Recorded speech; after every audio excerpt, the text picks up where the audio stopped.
District Superintendent, Dr. Ian Saltzman, now live with us this morning. Gracious with your time here on a Sunday. Good morning. Appreciate it. So, I mean, my nephew goes to Jackson, so a lot of people in that district wondering if he has it.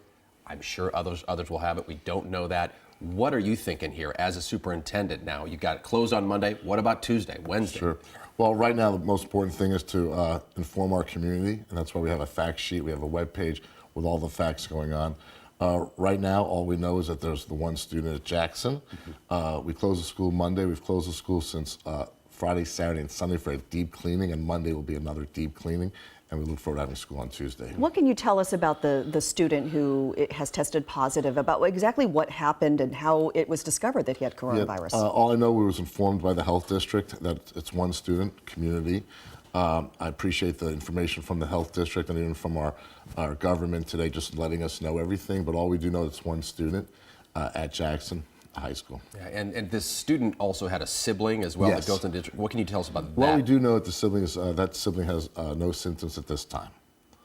So, and no symptoms among any other students that you've... At this time that we know of, yes. We're working with the health district to keep us informed, but at this time, yes, that's correct. But obviously, you know, just at Jackson alone, there are 2,000 students there. Parents are obviously concerned when you hear about another kid who has tested positive for this, coming into contact with so many other kids, teachers, that sort of thing. So what can you tell parents to sort of ease their concerns about this? Sure. First of all, as a community and as a country, we need to take this very seriously, okay?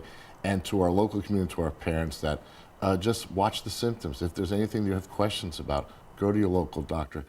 Remind your students, wash your hands, cover your mouth, cover your nose. But if you do have those symptoms, go to your doctor. We as a district, we will keep our community informed. We are concerned like everybody else about this. And working with communications and working with our public to let everybody know, here's what we know today, and let everybody know hourly on any updates. What about like large gatherings, sporting events coming up, you know, this week that might be affected? Sure. You know, we have to go business as usual. If there are events, we're going to have the events because we're doing everything we can. We've canceled, you know, for Monday at Jackson, we've canceled sports tryouts. They'll resume on Tuesday. But we're just really being real concerned about everything and just watching it.